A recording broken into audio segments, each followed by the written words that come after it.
ராமா நீயுமா என்ற கேள்வி எங்கே பிறக்கும்? அவன் எங்கேயாவது ஒரு பிழை செய்கிற பொழுதுதான் அந்த கேள்வி பிறக்கும். ராமன் பிழை செய்தானா, பிழை செய்வானா என்ற கேள்வி முதலிலே இருக்கிறது. செய்வான், செய்யலாம். அது எப்படி சொல்கிறாய்? ராமன் பிழை செய்யலாம் என்று எப்படி சொல்கிறாய் என்றால் வேறொன்றும் இல்லை. என்றைக்கு ஒருவன் இந்த பூமிக்கு வருகிறானோ அன்றைக்கு அவன் முழுமையாக தூய்மையானவனாகவோ முழுமையாக கெட்டவனாகவோ ஒருவன் இருக்க முடியாது. இது சரி. எவன் ஒருவனுக்குள்ளேயும் ஒரு நன்மையினுடைய ஒரு கூறும் இருக்கும், தீமையினுடைய ஒரு கூறும் இருக்கும். இது தவிர்க்க முடியாது. அதனால் தான் இந்த உலகத்துக்கு நம் பெரியவர்கள் ஒரு பெயர் வைத்தார்கள், மிஸ்ர பிரபஞ்சம் என்று இதற்கு பெயர் வைத்தார்கள். மிஸ்ர பிரபஞ்சம் என்றால் கலப்பு நிலை கொண்டது என்று அர்த்தம்.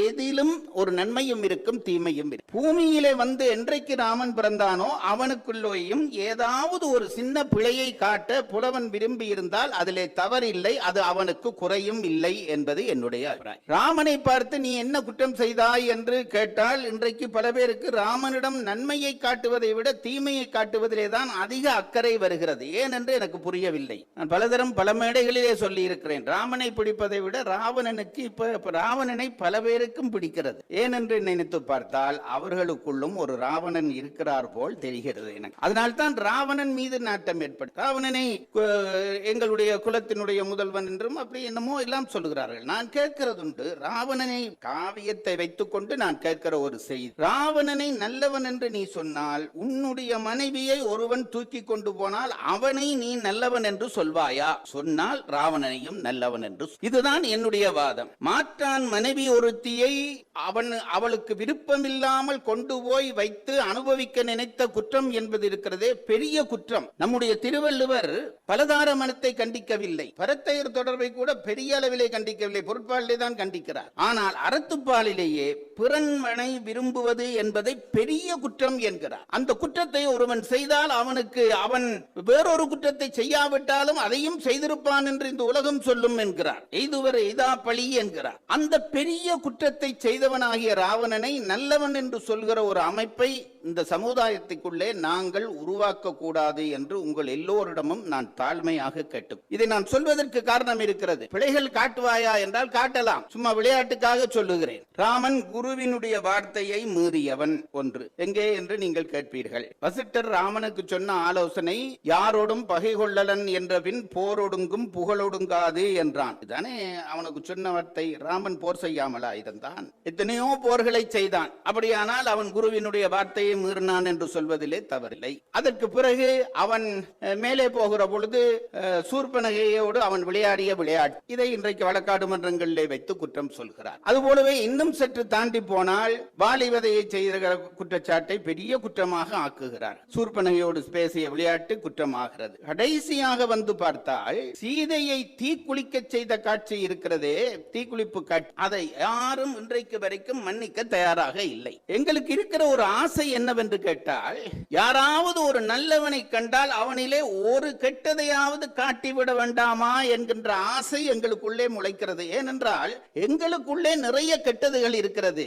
இவ்வளவு கெட்டதுகள் எங்களுக்குள்ளே இருக்கத்தக்கதாக ஒருவன் எப்படி நல்லவனாக இருக்க முடியும்? ஆகவே அவனிலும் ஒரு குற்றத்தை நான் காட்டுவேன் என்று நினைக்கிற மன இயல்பு இருக்கிறதே நம்முடைய தாழ்ச்சியினுடைய அடையாளம். அப்படித்தான் நான் நினைக்கிறேன்.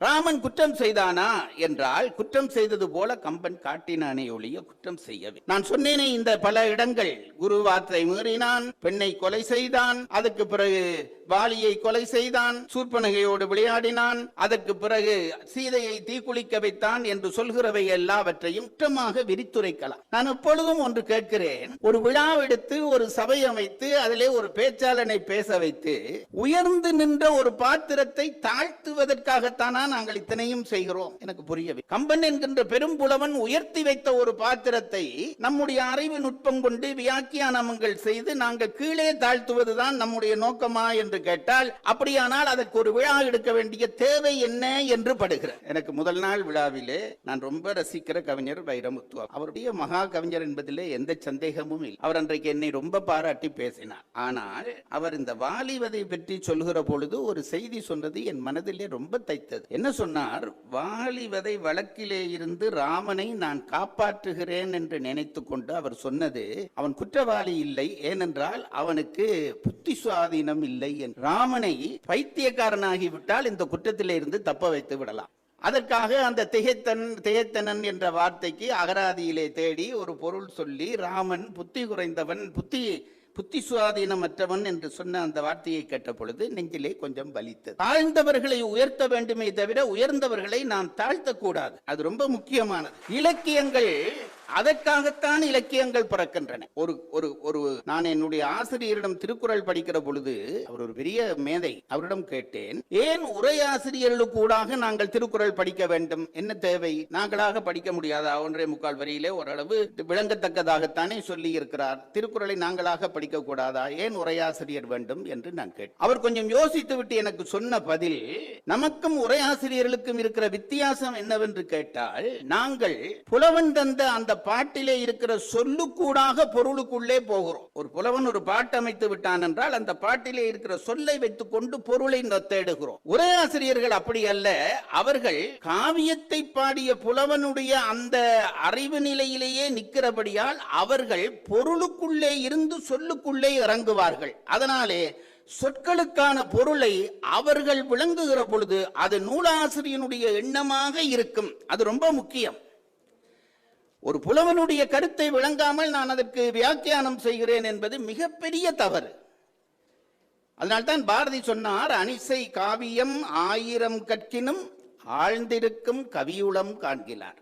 ரொம்ப படிச்சு எல்லாம் பாடமாக்கி எனக்கு அதை விட இன்னொன்று பிடிச்சது என்று இருக்கிறது.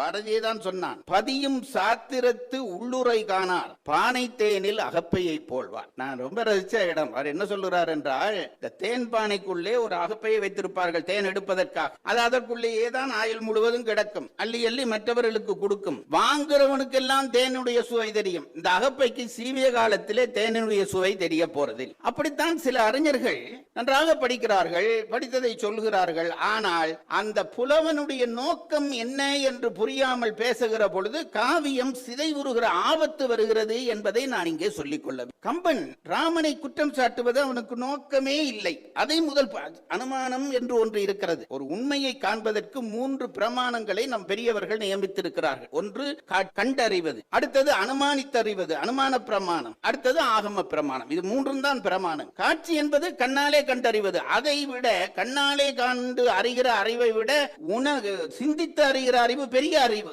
அனுமானித்து அறிகிற அறிவு பெரிய அறிவு. ஒரு நீதிபதி காரிலே வந்து கொண்டிருக்கிறார். வழியிலே கூட்டம். விலைக்கு பார்த்தால் ஒருவன் விழுந்து கிடக்கிறான். அவன் நெஞ்சிலே கத்தி பாய்ந்திருக்கிறது, ரத்தம் பொங்குகிறது.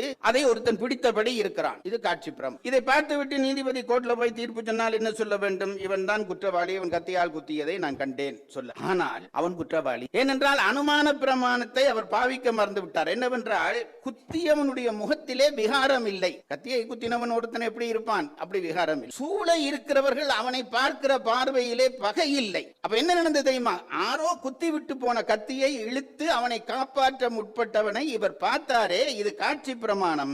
அனுமான பிரமாணம் வருகிற பொழுது காட்சி பிரமாணம் தோற்று. ஆகவே அதை விட ஆகம பிரமாணம் என்பது மிக பெரியது. அதை சொல்ல இப்ப நேரம் இல்லை. உயர்ந்தவர்கள் சொன்னால் ஒத்துக்கொள். கேள்வி வரும், யார் அந்த உயர்ந்தவர்கள் என்று. அதற்கு விளக்கம் சொன்னால் இப்ப நேரம் போய்விடும். இந்த 3 பிரமாணங்கள் தான் பிரமாணம். ஒரு உண்மையை நாங்கள் சொல்ல புறப்படுகிற பொழுது இந்த 3 பிரமாணங்களுக்கூடாக நாங்கள் ஒரு விஷயத்தை பார்க்கிறோமா என்று அறிய வேண்டும். இப்ப நான் சொல்லுகிறேன், ராமன் குற்றவாளி, ராமா நீயுமா என்று ஒரு குற்றவாளியாக ஒரு காட்சியை வைத்து நான் பேசிவிட்டு போய்விடலாம். நான் கேட்கிறேன், ராமனை குற்றவாளியாக்குகிற கம்பனா ஆரம்பத்திலே காசில் கொற்றத்து ராமன் கதையரோ என்று எழுதுவான். காசில் கொற்றத்து ராமன் கதையரோ என்று எழுதிவிட்டு தான் காவியத்துக்குள்ளேயே நுழைகிறான். ஆகவே குற்றம் இல்லாத ராமன் என்று சொன்ன கம்பன் பின்னாலே குற்றம் சொல்லுகிறான் என்றால் அதுக்கு ஏதோ ஒன்று இருக்கிறது என்று சிந்திக்க தவறினோமானால் காவியத்தை படிக்கிற தகுதி இழந்தவர்களாக நாம் ஆகிவிடும். ஆகவே ஒவ்வொரு காட்சியையும், ராமன் மேலே குற்றம் பெறுகிற ஒவ்வொரு காட்சியையும் பார்க்கிற பொழுது நாம் எப்படி பார்க்க வேண்டும் என்றால், இவன் பிழை செய்ய நியாயம் இல்லை. நான் அப்படித்தான் சொல்லுகிறது. என்னுடைய திருக்குறள் மாணவர்களுக்கு திருக்குறள் சொல்லுகிற பொழுது நான் சொல்வேன், அவர்கள் புத்திசாலிகளாக இருப்பார்கள், கெட்டித்தனமாக பரிமாளர் உரையிலே ஒரு பிழை கண்டுபிடிப்பார். நான் அவர்களுக்கு சொல்வது, அப்படி செய்யாது. ஒரு பிழையை காண்பதிலே தவறில்லை. இந்த பிழையை பரிமேலழகர் விட்டிருக்க நியாயமில்லை என்ற உறுதி உனக்கு இருக்க வேண்டும். திருக்குறளை படிக்கிறாய், பரிமேலழகரை படிக்கிற பொழுது பரிமேலழகர் பிழை செய்திருக்க மாட்டார். ஏனென்றால் முன்னும் பிழை செய்யவில்லை, பின்னும் பிழை செய்யவில்லை. இதிலே பிழை செய்ய நியாயம் இல்லை. ஆனால் பிழையாக தெரிகிறது என்றால் இதற்குள்ளே இருக்கிற சரி என்ன என்று தேடு என்று என் மாணவர்களுக்கு நான் சொல்ல. அது ரொம்ப முக்கியம். அதுதான் படிக்கிற முறை. ஒரு காவியத்திலே ஒரு பாத்திரத்தை கொச்சைப்படுத்தி விட்டு போவதற்கு புத்திசாலித்தனம் தேவையில்லை. யாராவது ஒரு பாத்திரம் இறங்குகிற மாதிரி இருந்தால் அதை ஏற்றுவதற்குத்தான் புத்திசாலித்தனம் வேண்டும். அதற்குத்தான் வியாக்கியானம். அப்படித்தான் கம்பன் படிக்கிற கடைசி காட்சிக்கு வருகிறேன். இந்த தீக்குளிப்பு, எனக்கு மற்றவை எல்லாம் சொல்ல நேரம் சரி வரும் என்று தெரியவில்லை. தீக்குளிப்பை மட்டும் சொல்லிவிடுகிறேன். எல்லாரும் என்ன சொல்லுகிறார்கள்? ராமன் சீதையை சந்தேகித்தான், நெருப்பிலே இறங்க சொன்னான், இது பெண்களுக்கு செய்த, பெண் இனத்துக்கு செய்த அவமரியாதை, இப்படி எல்லாம் என்னென்னவோ சொல்கிறார். நாங்கள் அந்த காட்சியை கவனிக்கவில்லை என்பதுதான் இந்த வாதங்களிலே இருந்து நமக்கு தெரிய வருகிற உண்மை. ராமன் ஏன் சீதையை தீக்குளிக்க செய்தான், தீக்குளிக்கும்படியான ஒரு சூழ்நிலையை ஏன் உருவாக்கினான் என்பதை தேடி பார்க்கிற பொழுதுதான் பிழை போல அமைக்கப்பட்ட ஒரு காட்சிக்குள்ளே இருக்கிற சரியை நாம் கண்டுபிடித்துக் கொள்ளும். அது ரொம்ப முக்கியமான. சாதாரணமாக சொல்லுகிறேன். காட்சி தொடங்குகிறது. ராவணன் இறந்து போய்விட்டான். ராவணன் இறந்து போய்விட்ட உடனே போர்க்களத்திலே ராமன் நிற்கிறான். உடனடியாக அனுமனையும் லக்குவனையும் கூப்பிட்டு, நீ வீடனனுக்கு முடிசூட்டுங்கள், வீடனுக்கு முடிசூட்டுங்கள். போர்க்களத்திலே வைத்து இந்த உத்தரவு அவசியமா என்று நான் நினைத்து பார்த்தேன். எவ்வளவு அனுபவசாலியாக கம்பன் இருப்பான் என்று தெரிந்தது. ஒரு நாட்டிலே, ஒரு நாடு தலைவன் இல்லாமல் ஒரு நிமிடம் கூட இருக்கக்கூடாது. இருந்தால் அந்த நாட்டுக்குள்ளே எதிரிகள் சுகமாக புகுந்து விடுவார். அதனால் தான் இந்திரா காந்தி அம்மையாரை சுட்டுக் கொன்ற பொழுதும், ராஜீவ்காந்தி அவர்களை சுட்டுக் கொன்ற பொழுதும், அவர்கள் இறந்து விட்ட பிறகும் பல நேரத்துக்கு பிறகுதான் அவர்கள் இறந்த செய்தியை அறிவித்தார்கள். அதற்கு இடையிலே இன்னொரு பிரதமரை நியமித்துக் கொண்டுதான் அதை அறிவித்தார். இதை அன்றே கம்பன் செய்கிறான். ராவணன் இறந்து போய்விட்டான். இப்போ இலங்கைக்கு தலைமை இல்லை. தலைமை இல்லாத இலங்கைக்குள்ளே இவன் தான் எதுவும் செயல்படக்கூடாது. ஒரு தலைவன் தான் செயல்பட வேண்டும். ஆகவே உடனடியாக வீடனனுக்கு முடிசூட்டும்படியாக லக்குவணனுக்கும் அனுமனுக்கும் உத்தரவிடுகிறான். முடிசூட்டப்படுகிறது. வருகிறார்கள் ராமனை பணி. இப்ப ராமன் அதுக்கு இப்ப அவனுக்கு கேட்கிற உரிமை வந்து விட்டது. ஏன்? இவன் தலைவனிடம் தான் கேட்கிறான். ஒரு நாட்டினுடைய ஆட்சியை பொறுப்பேற்றவரிடம் கேட்கிறான். என்ன கேட்டான்? நம்ம தேவியை சீரோடும் தாட்டம் சொல்லுகிறவர்கள் இந்த வார்த்தைகளை எல்லாம் கவனிக்கவே மாட்டார்களா என்று நினைக்கிறேன். இதுல வர்ற வார்த்தைகள் பாருங்க. நம தேவியை, என் மனைவியை என்கிறான். மனைவி இல்லை என்று பின்னுக்கு பேசுகிற அவனுடைய கோப வார்த்தைகளை விளங்குகிறவர்கள் ஆரம்பத்திலே இவன் சொன்ன இந்த வார்த்தையை அவர்களுக்கு புரியவில்லையா? என்ன சொல்லுகிறான்? நம்ம என் மனைவியை கொடு, சீரோடு தா என்று அவன் கேட்கிறான். இதுல என்ன ஒரு தவறு நிகழ்ந்து விடுகிறாள். சில நேரத்திலே நாம் ஒன்று நினைப்போம், வேறொன்று நடந்து. அப்போ இதுல இந்த காட்சியிலே நடக்கிற பிழை என்னவென்றால், இப்ப வீடனன் எல்லாம் முடிந்து விட்டது, அரசனாக முடியேற்று விட்டான். யாராக இருந்தாலும் ஒரு பெருஞ்செல்வம் பெறுகிற பொழுது மனம் தடுமாறுவது இயல்புதான். அது கூனிதான் சொன்னாள். யாருக்கென்றாலும் மனம் தடுமாறும்.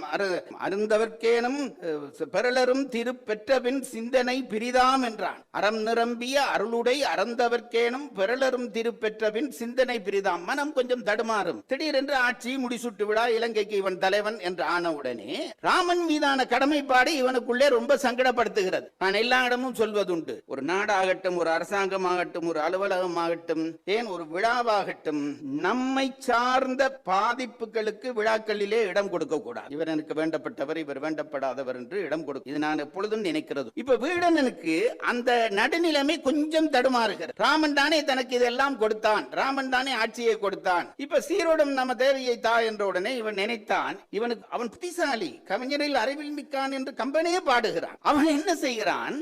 சீதையை ரொம்ப நாள் பார்க்காதிருந்த ராமனுக்கு சீதையை அழகியாய் பார்க்க வேண்டும் என்று ஆசை வந்து விட்டது என்று அந்த வார்த்தைக்கு முடிவெடுத்தான். சீரோடும் தா என்றால் அழகியாக கூட்டிக் கொண்டு வா என்பது போல முடிவெடுத்து சீதை, அம்மா ராமரும் உன்னை போர்க்களத்துக்கு அடுத்தது. இந்த குற்றம் சொல்லுகிறவர்கள் இன்னொன்றையும் யோசிக்க வேண்டும். சீதையை போர்க்களத்துக்கு ஏன் கூப்பிடுவான்? சீதையை பார்க்கிறது தான் ஆசை என்றால் ராமன் போய் பார்க்க வேண்டியதுதானே. போர்க்களத்துக்கு, போர்க்களம் என்பது பொது இடம். எல்லா படையினரும் இருக்கிறார்கள், குரங்குகள் இருக்கின்றன, அரக்கர் சேனையிலே மிஞ்சிய இருக்கின்றன. இந்த இடத்திலே கொண்டு வந்து ராமன் சீதையை கூட்டிக் கொண்டு வா என்று சொல்வதற்கு ஒரு காரணம் வேண்டும் அல்லவா?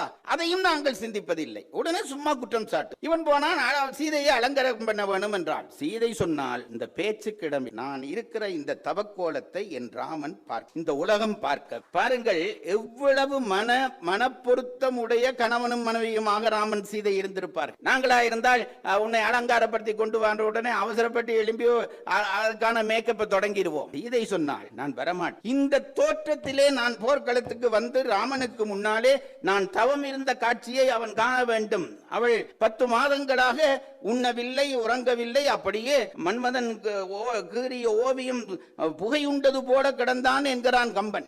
இதுல சிறப்பு. நேத்து கூட யாரோ கேட்டார்கள், பல்லு விளக்கிறத பத்தி கம்பன் பாடினான். பாடி இருக்கிறான். சீதையை கூட்டி கொண்டு வர சொன்னோன்னே சீதைக்கு பல்லு விளக்கினார்களாம். 10 மாசமா அவள் பல்லு கூட விளக்கிருக்க மாட்டாள் போல். அதையெல்லாம் பாடுகிறான் கம்பன். அலங்காரம் பண்ணி கூட்டி கொண்டு வருகிறார்கள். புஷ்ப விமானத்திலே ஏற்றியாகி நீங்கள் இப்பொழுது அந்த இடத்துக்கு உங்கள் மனதை கொண்டு போகணும். உங்களை ராமன் சீதையாக நினை. போர்க்களம். ராமனுடைய நோக்கம் சீதையினுடைய தவக்கோலத்தை உலகம் காண வேண்டும் என்று. இப்போ சீதை புஷ்ப விமானத்தில் வருகிறாள். யாருடைய? ராவணனுடைய புஷ்ப விமானத்தில் வருகிறாள். அலங்கார பூசிதையாக வருகிறாள். அவளுக்கு எல்லா அலங்காரமும் பண்ணி இருக்கிறார்கள். வந்து போர்க்களத்திலே இறக்குகிறார்கள். இப்ப சீதை இறங்கினோடனே ராமனுக்கு எப்படி இருந்திருக்கு? அவன் நினைத்தது ஒன்று நடந்தது. இப்படி பண்ணிவிட்டானே வீடனன் என்பதிலே அவனுக்கு ஒரு சினம் வருகிறது. இது நான் ஊகித்து சொல்வதில்லை. கம்பன் எம்மை ஊகிக்கும்படியான காட்சிகளை வைக்கிறான். சீதை வந்து விட்டாள் என்ற உடனே தேவர்கள் முனிவர்கள் எல்லோரும் முண்டி அடித்துக் கொண்டு சீதையை காண வேண்டும் என்று முன்னுக்கு வருகிறார்கள். இப்ப அரசாங்கம் யார் கையிலே? பழையபடி அரக்கர் கையிலே தான் இருக்கிறது. இப்ப அந்த அரக்க வீரர்கள் என்ன செய்கிறார்கள்? இவர்களை பிடித்து தள்ளி ஓரங்கட்டி சீதையை கொண்டு வர வேண்டும் என்று தள்ளுகிறார். இது தப்பா? ஒரு தலைவர் வருகிறார் என்றால் அவர் மேலே மக்கள் விழாமல் இருக்க வேண்டும் என்பதற்காக ஒதுக்கி கூட்டி கொண்டு வருவது இயல்புதான். அப்படித்தான் கூட்டி கொண்டு வருகிறார்கள். கூட்டி கொண்டு வந்தோடனே முனிவர்கள் ராமனை பார்த்து, ராமா எங்களை சீதையை பார்க்க விடுகிறார்கள் இல்லையே என்று சொன்ன உடனே ராமன் கடும் கோபம் கொண்டு வீடனனை திட்டுகிறான். அந்த திட்டு இந்த செயலுக்காக விளந்த திட்டில்லை. நீ நான் சொன்னதை விளங்கிக் கொள்ளாமல் சீதையை இப்படி கொண்டு வந்து அநியாயம் பண்ணிவிட்டாயே என்பதற்காக விளைந்த திட்டு. நீங்கள் அந்த பாடல் வரிகளை எடுத்து பாருங்கள். நேரடியாக இரட்டை அர்த்தம் தெரியும். நான் நேரக்கண்மையாலே அதை சொல்ல விரும்பவில்லை. நேரடியாக அதனுடைய இரட்டை அர்த்தம் தெரியும். என்ன சொல்வான்?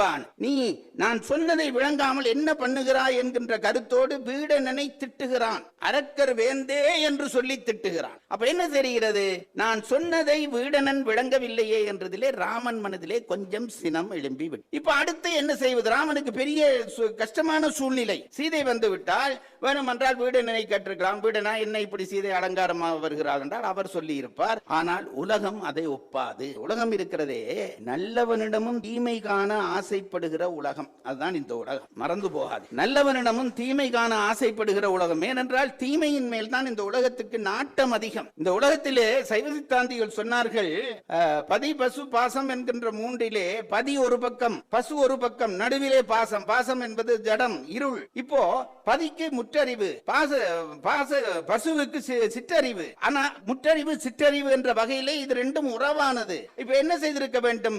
இந்த பசு பதியை போய் சேர்ந்திருக்க வேண்டும். ஆனால் பாசத்தை தான் போய் சேர்ந்தது. என்ன காரணம் தெரியுமா? உயிருக்கு இருக்கிற இயல்பு தீமையிலே ஏற்படுகிற நாட்டம். அந்த நாட்டத்தினாலே தான் உயிர் அந்த மலத்தை அடைந்தது என்று பெரியவர்கள் சொல்லுகிறார். இன்றைக்கு நமக்கு ஒரு பழமொழி இருக்கிறதே, பசு பன்றியோடு சேர்ந்த கன்றும் பவ்வி உண்ணும். ஏன் மாற்றி சொல்லக்கூடாதா? கன்றோட சேர்ந்த பசு புல் தின்னும் என்று சொல்லக்கூடாதா?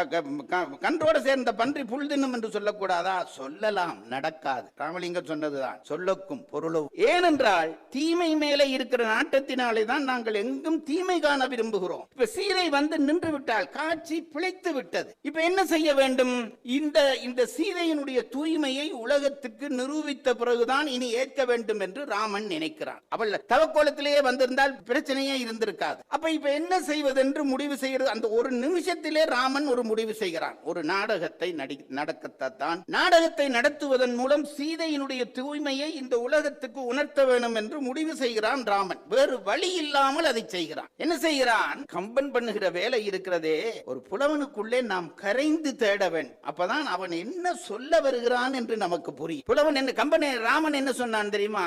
கம்பன் என்ன சொன்னான் தெரியுமா? ராமனை பற்றி சொல்லுகிற இதையே அவன் ஒருத்தர் கனிந்து பார். அதுக்கு என்ன எழுதுகிறான்? அற்புரு கணவனும் அமையனோ. அற்புரு என்றால் அன்புரு. அட பாவிகளா, இதையே இப்படி குற்றம் சாட்டு நான் குற்றம் சாட்டு என்று பேசுற உங்களுக்கு இந்த வரி கண்ணிலே தெரிவதே. கம்பனே பதிவு செய்கிறானே, அற்புரு கணவனும் அமைய நோக்கினான், சீதையை அன்போடு பார்க்கிறான். கம்பன் போடுகிற வார்த்தைகளை பாருங்கள். அற்புரு கணவன், அன்புள்ள கணவன். அவன் சொன்ன பிறகு சீதையை இவன் சந்தேகப்பட்டான் என்று நினைக்க உனக்கு அனுமதி இருக்கிறதா? அனுமானம் உனக்கு அதுக்கு இடம் தருகிறதா?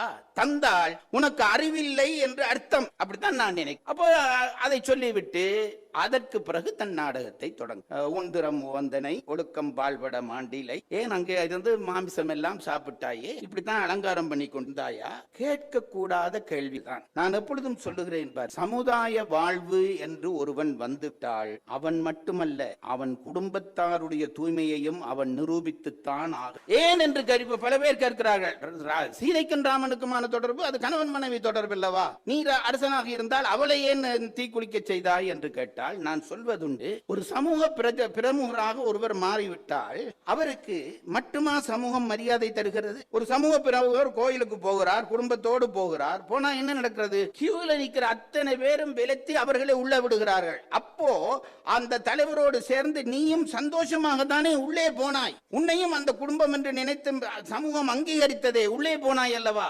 அப்படியானால் நீ அந்த சமூகத்தினுடைய அங்கீகரிப்பை ஏற்கிறபடியால் தூய்மையை நிரூபிக்கிற பொழுது உன் குடும்பத்தையும் சேர்த்துத்தான் நிரூபிக்க வேண்டும் என்பதுதான் நம் மரபு. அந்த மரபின்படிதான் ராமன் நினைக்கிறான் சீதையினுடைய தூய்மை நிரூபிக்கப்பட வேண்டும். பல வார்த்தைகளால் கடும் பேர். இப்போ சில பேர் கேட்பார்கள், இவ்வளவு திட்டுவானேன் சீதையை ஏன் இவ்வளவு திட்டுவான்? நேராக சீதையை தீக்குழி என்று சொன்னால் போதாதா என்றால் அதை கேட்கிறவன் என்ன சொல்வான்? இதுக்குள்ளே ஏதோ செட்டப், ஏற்கனவே ஏதோ ஒழுங்கு பண்ணிட்டாங்க சார், அதனாலதான் அப்படி இறங்கினார் என்பார்கள். இல்லை, ராமன் கோபிப்பதாக காட்டித்தான் இதை எய்தி. இதுல இன்னொரு அனுமானம் நமக்கு தேவையானது.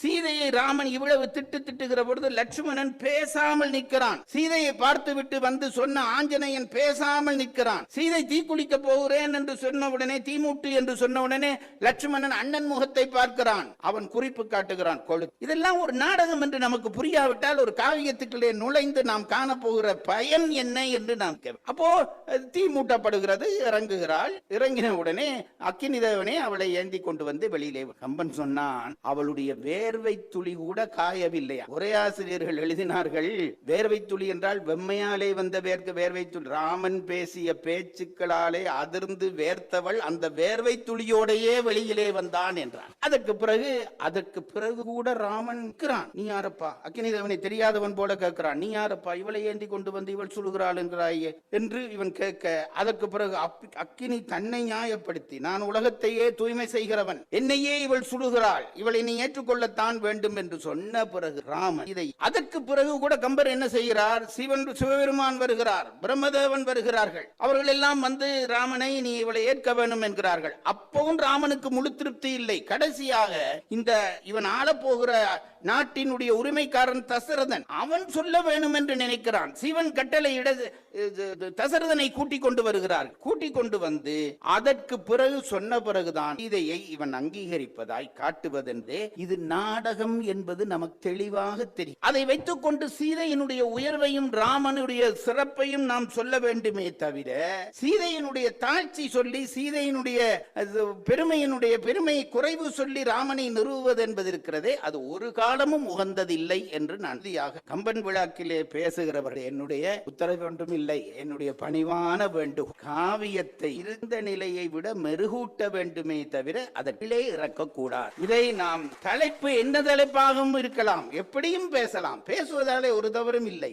பேசலாம். ராமனை குற்றவாளி என்று பேசுவதிலே ஒரு தவறும் இல்லை. ஆனால் மனதுக்குள்ளே அவன் குற்றவாளி இல்லை என்ற எண்ணத்தோடு தான் பேச, குற்றவாளிதான் என்று நினைத்துக் கொண்டு பேச. அப்படி ராமன் செய்த தவறுகள் என்று சொல்லப்படுகிற ஒவ்வொன்றுக்கும், இப்ப சீதை இந்த இடத்திலே சொல்வது போல ஒவ்வொன்றுக்கும் சொல்லலாம். பாலிவதையிலேயும் அதுதான். பாலிவதையிலே ராமன் விசாரிக்காமல் கொன்றான் என்ற வார்த்தையே பிழை. சுக்ரீவன் வந்து சொல்லிவிட்டான், அனுமன் வந்து சொல்லிவிட்டான், இவன் தம்பியை கொல்ல பார்த்தான், மனைவியை எடுத்துக்கொண்டான். உடனே ராமன் விசாரிக்காமல் இல்லை, விசாரணை நடத்தினான். எப்படி நடத்தினான் என்றால், விசாரிப்பதற்கு வாலியை கூப்பிட்டு விசாரிக்க முடியாது, ஒரு சூழ்நிலையை உருவாக்கி விசாரித்தான். முதல் தரம் போகிற பொழுது சுக்கிரீவனை அனுப்பினான், போய் அவனை சண்டைக்காலை நான் ஒளிந்து நின்று அம்பு போடுகிறேன். இப்ப நான் உங்களை கேட்கிறேன், இந்த கதை தெரியாதவர்கள் இங்கே இருக்க நியாயம் இல்லை. இப்ப நான் கேட்கிறேன், இவன் ஒளிந்து நின்று அம்பு போடுகிறேன் என்று போகிறான், அங்கே அடி விழுகிறது, இவன் அம்பு போடுவான் என்று சுக்கிரீவன் எதிர்பார்க்கிறான், வரவில்லை.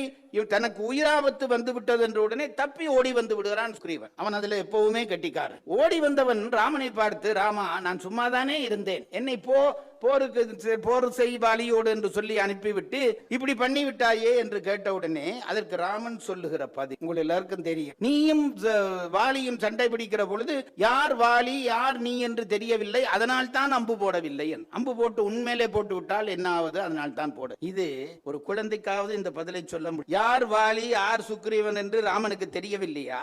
தெரியாவிட்டால் பக்கத்திலே ஆஞ்சநேயன் இருந்தானே, அவனை கேட்டிருக்கலாமே யார் வாலி யார் ராமன் என்று.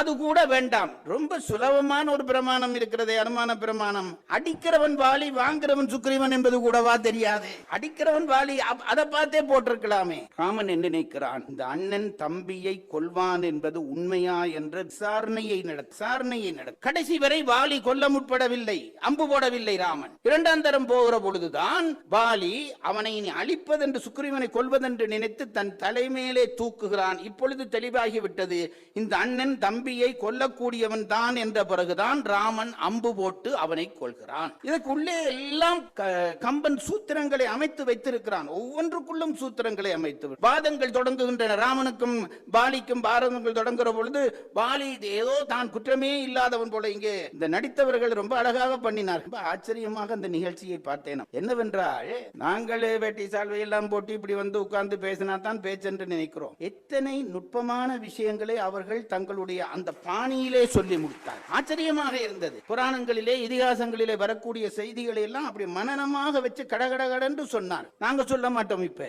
அது ஆச்சரியமாக இருந்தது. இப்போ வாலி விழுந்து விட்டான். வாலி விழுந்தோடனே கேளாத கேள்வி எல்லாம் கேட்டான்.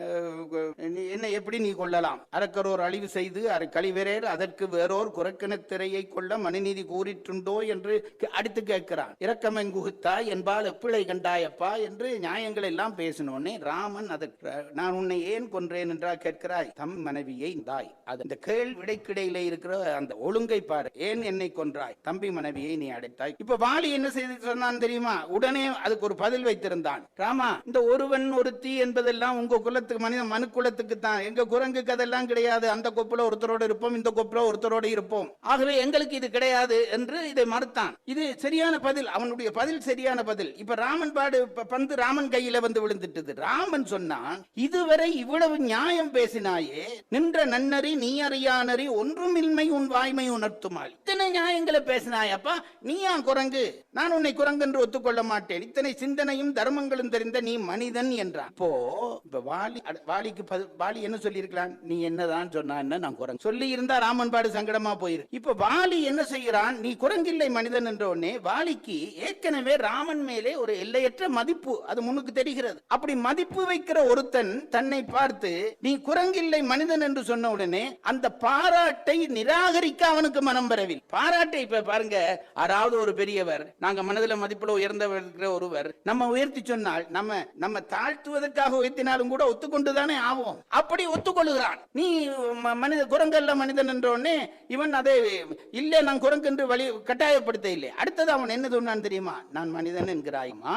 அப்படியானால் மனிதனாகிய என் மேல் நீ எப்படி மறைந்து நின்று அம்பலாம்? இப்ப பாருங்க, திருப்பி ராமன் கையிலே ராமன் சங்கடப்பட்டு பதில் சொல்ல பதிலே. இப்ப என்ன செய்திருக்கலாம்? ராமன் நினைத்திருந்தால் ஏதாவது ஒரு பொய்ப்பதிலை சொல்லி இருக்கலாம். ஏனென்றால் வாலி விழுந்து விட்டான். இப்ப ராமன் தான் இப்ப நிக்கிற கதாநாயகன் எதை செய்தாலும் சரி என்றுதான் உலகம் சொல்லும். ஆகவே ராமன் சும்மா ஏதாவது ஒரு சாட்டுக்கு ஒரு பொய்யை சொல்லி இருந்தால் கூட அது சரி என்று சூழ இருந்தவர்கள் தலையாட்டி இருப்பார். ஆனால் ராமன் இந்த கேள்வி கேட்டவுடனே பேசாமல் நிற்கிறான். லட்சுமணன் அப்பதான் உள்ளே போ. இந்த லட்சுமணன் பூந்து சொல்லுகிற பதில் இருக்கிறதே பதிலே ஒரு குழந்தைத்தனமான பதில். வாலி, உன்னை ஏன் மறைந்து நின்று கொள்ள வேண்டி வந்ததென்றால், ஏற்கனவே உன் தம்பிக்கு அடைக்கலம் தந்து விட்டான், உனக்கு முன்னாலே வந்தால் நீயும் வந்து அவனிடம் சரண் புகுந்து விடுவாய், பிறகு எப்படி இந்த வழக்கை தீர்ப்பது என்றுதான் ஒளிந்து நின்று கொண்டான். அப்படி அவன் சரண் புகுந்திருந்தால் 2 பேரையும் சேர்த்து வைத்திருக்கலாம் என்ற உண்மை கூட லட்சுமணனுக்கு தெரியாதா?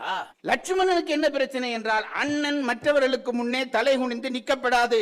நான் மனிதன் என்று சொல்கிறாயே, அப்படியானால் எப்படி என்னை மறந்து நின்று கொன்றாய் என்று பதில் சொல்ல ராமனுக்கு பதில் இல்லை. தலை கவிழ்ந்து நிற்கிறான். அண்ணன் தலை கவிழ்ந்ததை லட்சுமணனாலே சகிக்க முடியவில்லை. லட்சுமணன் என்ன சொன்னான்? இப்படி ஒரு பொய்ச்சாட்டு சொன்னான். இந்த பொய்ச்சாட்டை ராமனுக்கு சொல்ல தெரியாதா? இப்படி ஒரு பொய்யான ஒரு காரணத்தை ராமன் சொல்லி இருக்க முடியாதா? சொல்லவில்லை. ஏனென்றால் உண்மைக்கு மாறான ஒன்றை தான் சொல்லக்கூடாது என்று ராமன். கம்பன் சொல்லுகிறார், திருவள்ளுவர் சொல்லுவார், சால்புக்கு கட்டளை யாதெனின், சான்றோன் என்பதற்கு எது வரைவிலக்கணம், எது வரைவு என்று கேட்டால், தோல்வி துளையல்லார்தனும் கொளல். உன்னை விட சின்னவனாக இருந்தாலும் நீ ஒரு பிழையை செய்துவிட்டு அவன் சுட்டி காட்டுகிறானா, பிழை என்று தெரிகிறதா, அதை நீ ஒத்துக்கொண்டால் நீ பெரியவன். இப்ப ராமன் அதை ஒத்துக்கொண்டு பேசாமல் நிற்கிறான். லட்சுமணனுக்கு அது இல்லை. ராமன் பேசாமல். இப்ப வாலி பார்த்தான், இவ்வளவு நேரமும் நான் செய்த பிழைகளை ராமன் சுட்ட சுட்ட நான் போலித்தனமான பதில்களை சொல்லிக் கொண்டிருந்தேனே, ராமனும் அப்படி ஒரு போலித்தனமான பதிலை சொல்லி இருக்கலாம். சொல்லாமல் நிற்கிறானே,